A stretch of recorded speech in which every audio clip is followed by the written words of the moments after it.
जय गुरु जी, शुक्राना गुरु जी। मैंने पहला सत्संग आपके साथ शेयर किया था, अब मैं आपके साथ दूसरा अपना सत्संग शेयर कर रही हूँ। जब मेरी एकेडमी की इनॉग्रेशन हो गई तो ऑलमोस्ट 1 साल कोविड के अंदर निकल गया। फिर जब हमारा सेकेंड ईयर था और अब तक मैंने गुरु जी का सत्संग नहीं किया था, और सच बताऊँ तो मैंने गुरु जी का कोई सत्संग अटेंड भी नहीं किया था।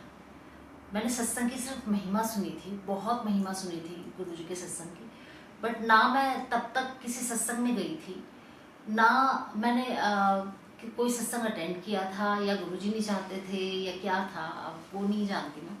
बट ऑलमोस्ट 1.5 साल बाद मैं एक दिन अपनी किसी फ्रेंड से बात कर रही थी कि कुछ ऐसा मैंने टर्म का इस्तेमाल किया, अब ये वाला चीज़ हो जाएगा ना तो सत्संग कराना है मुझे गुरुजी का।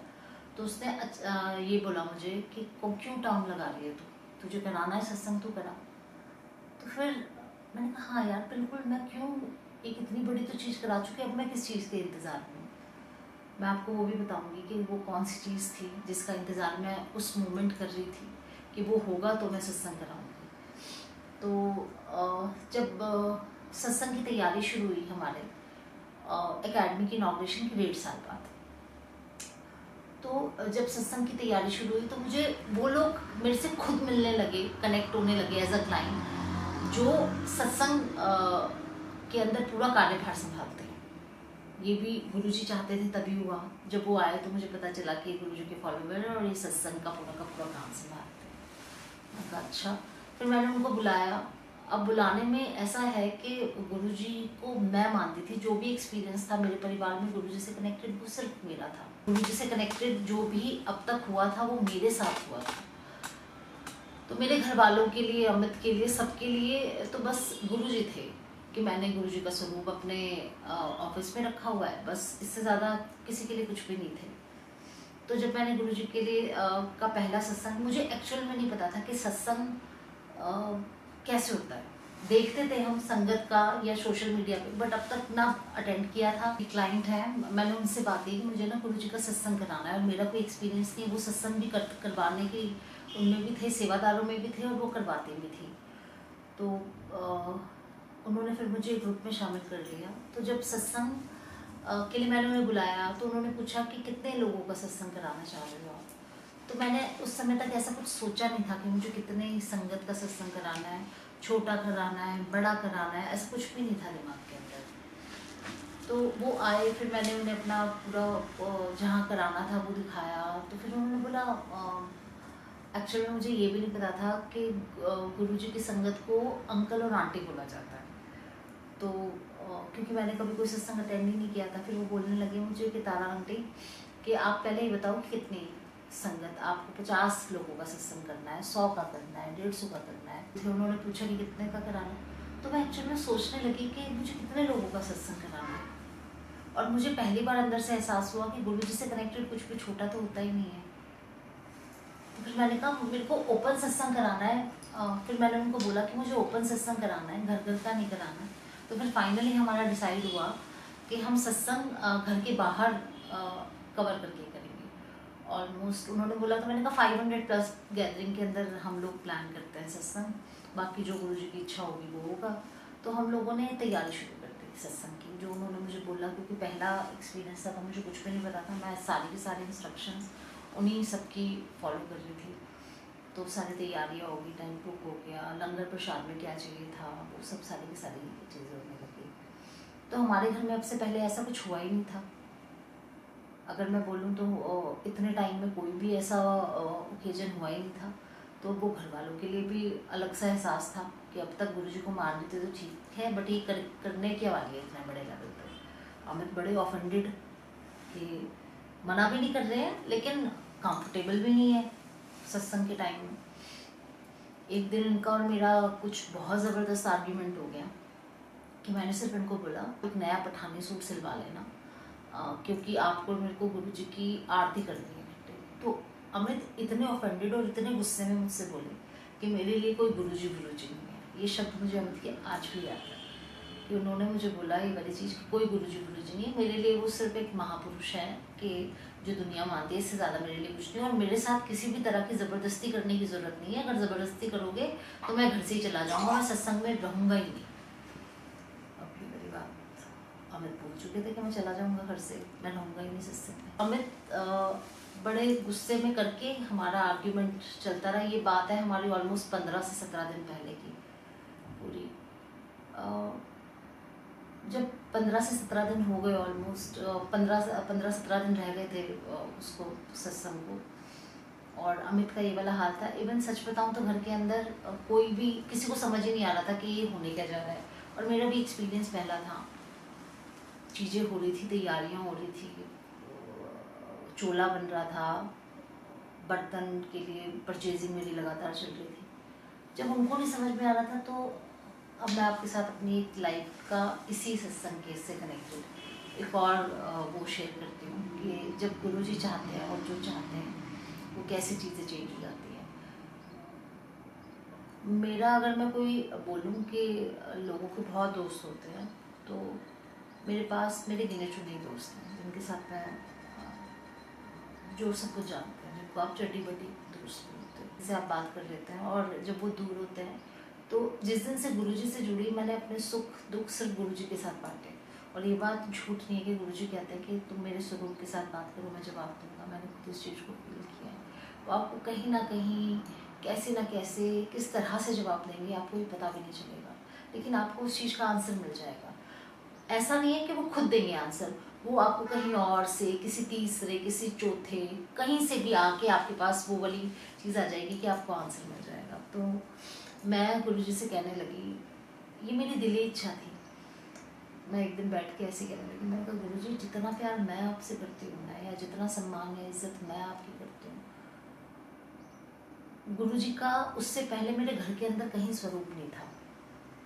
सिर्फ उनका एक ही स्वरूप था जो यहाँ था, मेरे ऑफिस में था, इसके अलावा कहीं स्वरूप नहीं था। तो मैंने गुरुजी से बोला, मैंने कहा गुरुजी जितनी इज्जत या प्यार मैं आपसे करती हूँ ना, जिस दिन आपका स्वरूप मेरे घर में आए उतनी ही इज्जत और प्यार मेरे घर वाले भी आपसे करें। ये मेरी इच्छा थी गुरुजी को, जो मैंने अपनी बोली गुरुजी को, कि मैं ऐसे नहीं चाहती कि कल को मैं आपका स्वरूप अपने मंदिर में रखूँ तो मम्मी उसको एक तरफ रख दे उठा के, या अमित आपको कोई हाथ ना जोड़े या आपको कोई इज्जत ना दे। बस ये मैंने अपनी दिल की इच्छा जाहिर की थी गुरुजी को। अब गुरुजी जब अपने मेडिकल करने पे आते हैं तो कैसे करते हैं, इससे कनेक्टेड बताती हूँ। मेरे जीवन में मेरा वो प्रोजेक्ट पूरा हो गया था टिज़्मा का, जो मैं कभी अकेली लगी हुई थी, जिसके अंदर जो मेरा ड्रीम प्रोजेक्ट हुआ करता था। लेकिन एक और कहानी थी मेरी कि हमारी शादी को 20 साल हो गए थे, और 20 साल के अंदर हमारे पास अब तक बच्चा नहीं था। दुनिया भर के ट्रीटमेंट करा चुके थे, ट्रीटमेंट में ये भी नॉर्मल आते थे, मैं भी नॉर्मल आती थी। फिर जब हायर लेवल पे ट्रीटमेंट हुए तो हमारा IVF भी हुआ। ऑलमोस्ट अगर मैं अपनी जर्नी की बात बताऊं तो बहुत पेनफुल जर्नी होती है जब आपको डॉक्टर के पास ट्रीटमेंट बेबी का कराने के लिए जाता है। वो मेंटली और फाइनेंशियली दोनों को ख़त्म करने वाली जर्नी होती है जब आप डॉक्टर के पास जाते हो। और इतने 20 साल के अंदर ऐसा कोई ट्रीटमेंट नहीं है जो मैंने छोड़ा होगा। मतलब बॉडी लिटरली ऐसी हो जाती है कि आपको आपके टोटल जो हार्मोन्स होते हैं ड्यूरिंग ट्रीटमेंट 360 वो करते हैं। तो एक बार मैंने शायद कभी इच्छा की थी, जब डॉक्टर्स मुझे नॉर्मल बोलते थे ना, तो मेरी एक दिली इच्छा थी कि एक बार मैं नेचुरल कंसीव कर लूँ, ताकि मुझे ये, जब डॉक्टर मुझे कहते हैं मैं नॉर्मल हूँ, तो मुझे ये तो एहसास हो कि मैं नॉर्मल हूँ। तो लेकिन जब जो चीज़ लिखी हुई है ना, आपकी विश भी पूरी करता है यूनिवर्स, आपके प्रभु, लेकिन उस चीज़ का आपके हाथ में नहीं आनी होती तो नहीं आती। मुझे पता भी नहीं चला, मैं 3 मंथ प्रेग्नेंट थी ड्यूरिंग एकेडमी, क्योंकि मैं एकेडमी के अंदर इतनी ज़्यादा बिजी थी। और मैं एक बार ये एक्सपीरियंस करना चाहती थी कि जब डॉक्टर मुझे कहते हैं कि मैं नॉर्मल हूँ, उसके बाद भी मैं IVF करा रही हूँ, तो मुझे एक बार ये तो पता लगे कि मैं बिल्कुल नॉर्मल हूँ, और वो तो बिना कंसेप्शन के मैं पता ही नहीं कर सकती थी। तो मैं 3 महीने की प्रेगनेंसी थी मेरी, और मुझे ये नहीं पता था कि मैं प्रेग्नेंट हूँ। और जिस दिन वो अबॉर्ट हुआ अबॉर्शन के बाद मुझे पता चला कि मैं प्रेग्नेंट थी लास्ट 3 मंथ। अब भगवान ने एक विश मेरी वो पूरी कर दी थी कि मैं ये देखना चाहती थी कि नॉर्मल मैं हूँ या नहीं हूँ, और लेकिन वो बेबी हमारे हाथ में नहीं आना था। ऑलमोस्ट मेरा एक ट्रायल था जो मैंने लास्ट IVF का ट्रायल लिया था, वो जो हमारे गुरुजी का सत्संग हुआ, तो उस सत्संग से 6 महीने पहले मैंने वो करवाया था, IVF कराया था। आप में से जिन लोगों को भी पता है कि IVF का प्रोसेस क्या होता है, उसमें आपको पता है कि उसके अंदर से फीमेल के एग लेके उनको फर्टिलाइज करके एम्ब्रियो बनते हैं। तो डॉक्टर उस समय हैरान थी कि मेरी बॉडी में से मेरी एज के अकॉर्डिंग बहुत अच्छे और बहुत हेल्दी एग निकले 40 के अंदर, अदरवाइज वो डोनर से लेने के लिए बोलते हैं। तो जब वो मेरे 10 एग निकले तो डॉक्टर ने मुझे 6 एग नहीं 4 एग्स मेरे डाल दिए थे एम्ब्रियो में जब मेरा IVF हुआ, और 6 उन्होंने प्रिजर्व कर दिए थे। और ये भी था कि जब मेरा IVF हो गया तो मैंने फिर 40s के अंदर कंसीव किया, और फिर वो 1 महीने बाद फिर वो हो गया अबॉर्ट। फिर मैंने गुरुजी से शिकायतें करनी बंद कर दी थी।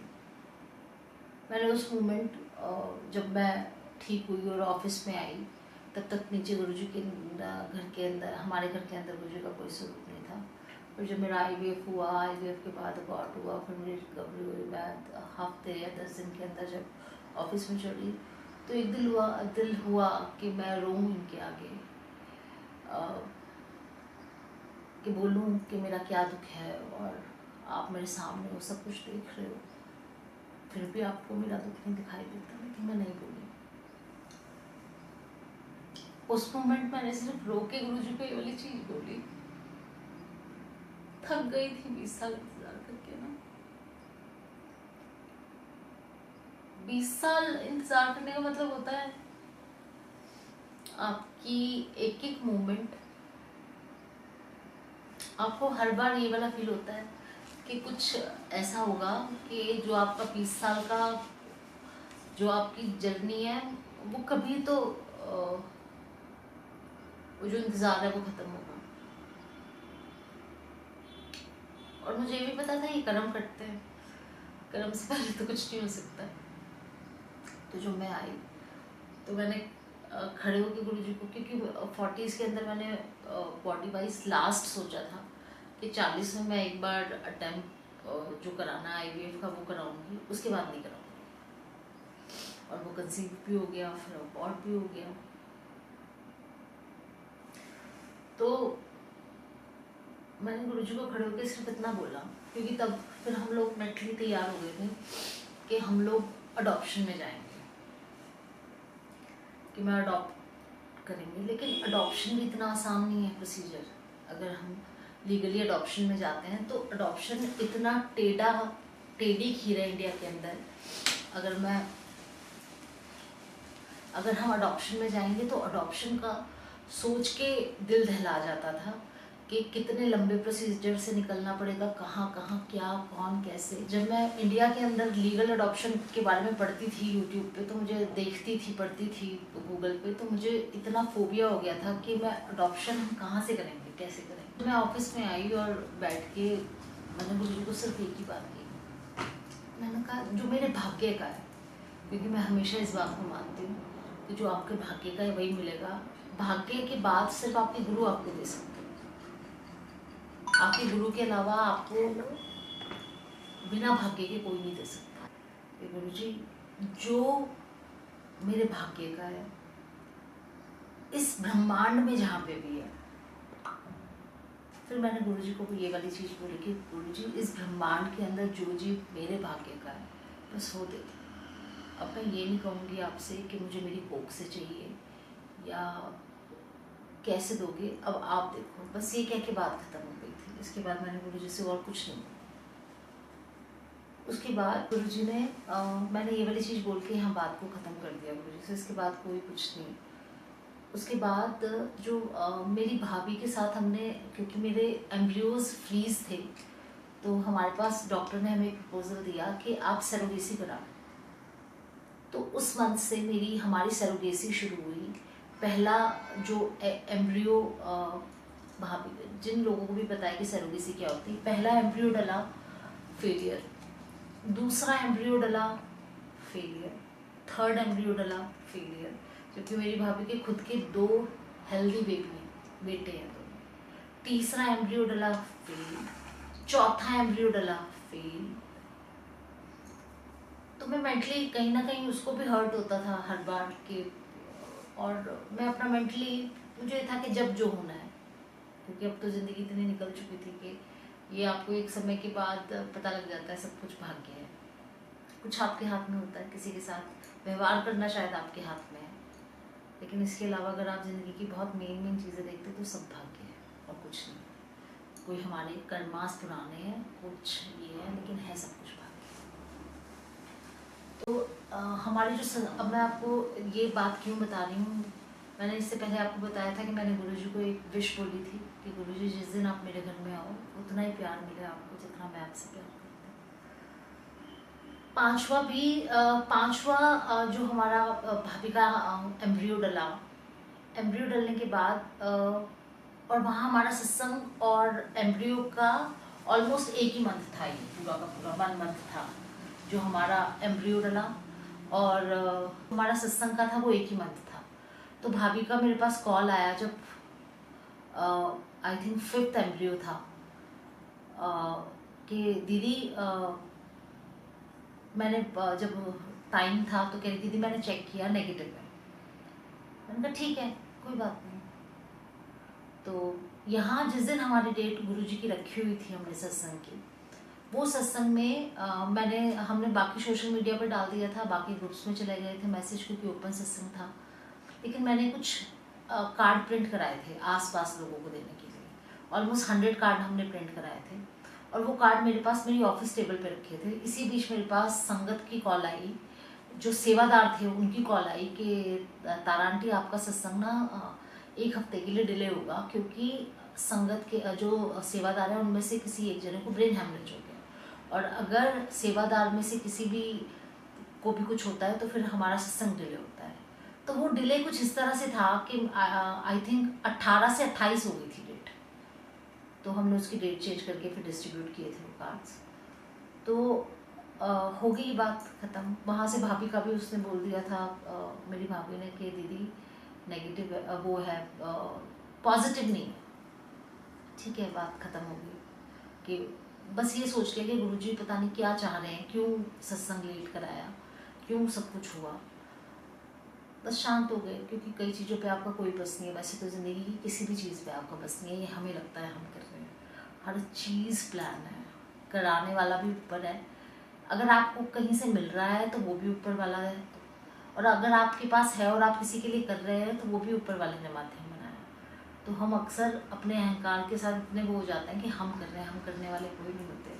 आप किसी भी स्टेज पे हो, लेकिन इस वाले अहंकार को जब आने लगता है ना, तो अगर आप किसी के लिए कर रहे हो या आपने किसी के लिए किया है या कभी भी, तो बड़ी समय से चीज़ें समझ आती हैं, वरना पहले से बातें लगती हैं।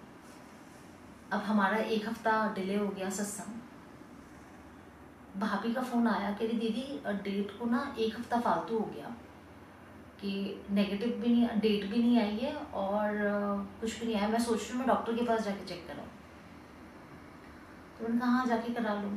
मुझे ऐसा लगता था अगर कभी भी मैंने अपने अंदर का अफसोस दिखाया तो कहीं वो डीमोरलाइज हो जाए, और क्योंकि इतना बड़ा इनिशिएटिव जो मेरी भाभी ने अपने आप कह के लिया कि मैं सरोगेसी करूँगी, वो तो उसने मुझे, अगर ना भी होता तो भी उसने सारी ज़िंदगी के लिए मुझे नहीं कर लिया होता, वरना आज के टाइम में कोई किसी के लिए कुछ भी नहीं करता। और वो मेरी बेबी करने के लिए तैयार हो गई थी, मेरी सरोगेट बनने के लिए तैयार हो गई थी। तो जब उसने तो 1 हफ्ते के बाद यहाँ हमारा सत्संग था, और उससे 3 या 4 दिन पहले जब वो डॉक्टर के पास गई और उसने चेकअप कराया तो उसका पॉजिटिव आया।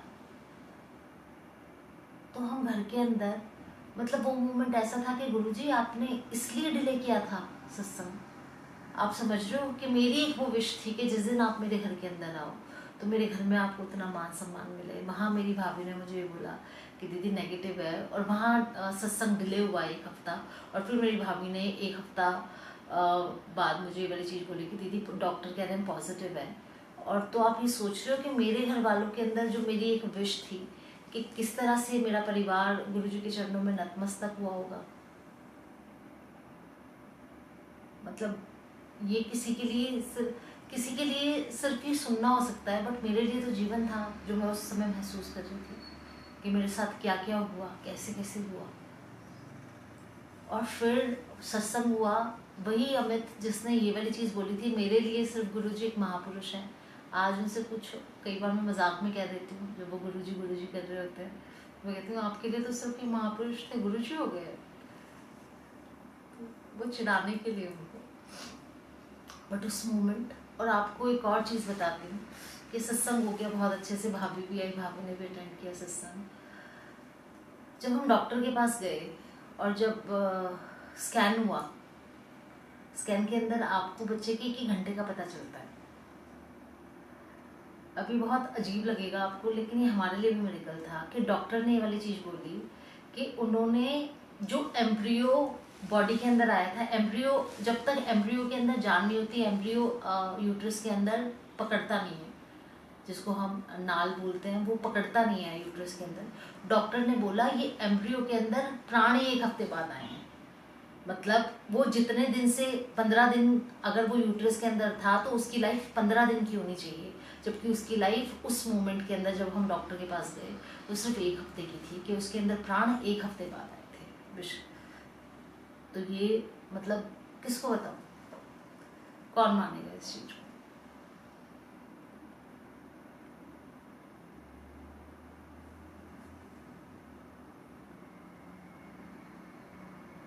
तो जब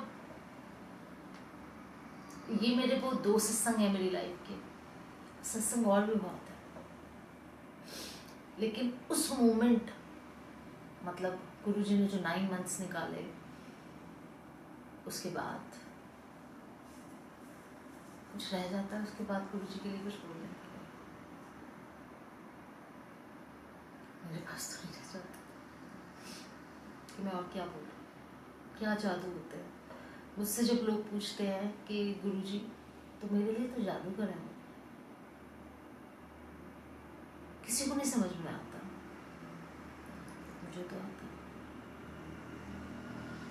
सबकी अपनी अपनी जर्नी होती है, बट अगर गुरु के लिए बात करूं तो जब आपके जीवन में गुरु आते हैं ना, जब नानी और दादी ये सब बात करते थे या मम्मी भी बोलती थी, तो वो ना गुरु की महिमा नहीं बताती, जो मुझे नहीं पता था कि क्या गुरु गुरु।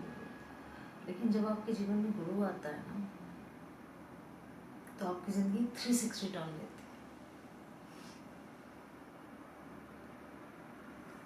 जय गुरु जी, शुक्राना गुरु जी। मेरे से बहुत सारे लोग पूछते हैं, अभी भी मेरे पास DM आए थे लास्ट, कि गुरुजी को कैसे मनाएं, क्योंकि मैं गुरुजी की पोस्ट डालती रहती हूँ, अपनी सत्संग शेयर करती रहती हूँ बीच बीच में जो होते हैं। तो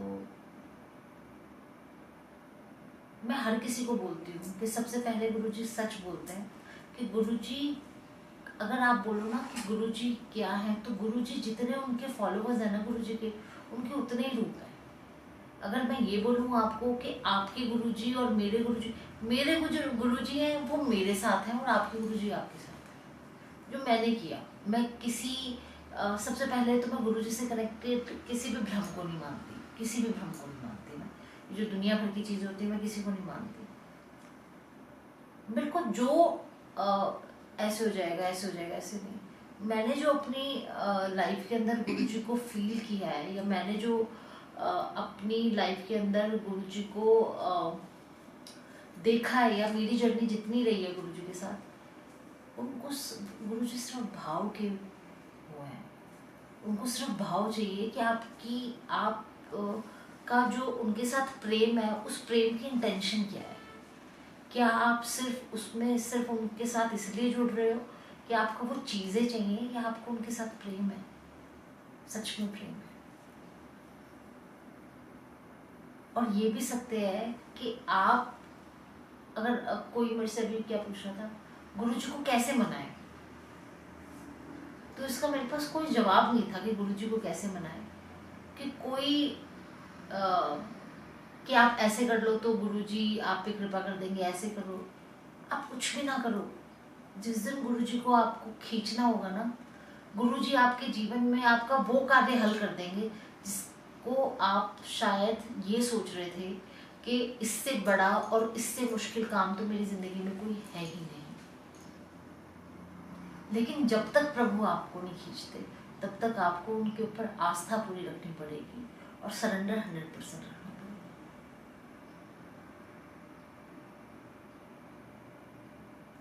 मैंने अपनी एक्सपीरियंस देखे हैं, मैंने जितने सत्संग सुने हैं, ये जो मेरा एक्सपीरियंस रहा है 100% सरेंडर। अपना दिमाग चलाना बंद कर दो, क्योंकि जब वो आपके साथ करेंगे और जो करेंगे वो सबसे बेस्ट होगा। वो इतना बेस्ट होगा कि लोग ये सोचते हैं कि इसके साथ ऐसे कैसे हुआ, जो मैंने खुद फील किया है उनके साथ। लोग आपके पास आके खड़े हो जाते हैं ऐसे ऐसे आपका काम कराने के लिए। आपको ये हैरानी हो रही होती है कि ऐसे कैसे। कुछ लोगों का कहना है ये है कि आप पावर ऑफ अट्रैक्शन है, तो अगर आप सब कुछ ही पावर ऑफ अट्रैक्शन मानते हो तो वो चीज़ें इससे पहले क्यों नहीं हुई। मतलब उनका समय था और उस समय में भी वो चीज़ें किसी के जीवन में होने से होनी थी। तो मुझे एवरी मोमेंट, और उसके बाद भी ऐसा होता है, कितनी बार ऐसा होता है कि हम कुछ एक्सपेक्ट कर रहे होते हैं। वैसे तो जीवन के अंदर सबसे ज़्यादा दुख के कारण, चाहे आपके अपनों से हो चाहे प्रभु से हो, एक्सपेक्टेशन सबसे ज़्यादा दुख देती है। कई बार बहुत बड़े बड़े काम हो जाते हैं और कोई छोटा काम आपका रुक जाता है। तो मुझे ऐसा लगता है लाइफ के अंदर कि गुरु जी से मतलब जो किसी को प्राणदान दे सकते हैं वो कुछ भी कर सकते हैं। तो उनको ये सोचना कि ये कर सकते हैं ये नहीं कर सकते हैं तो मिथ्या है। लेकिन अगर वो कुछ नहीं भी हो रहा आपका,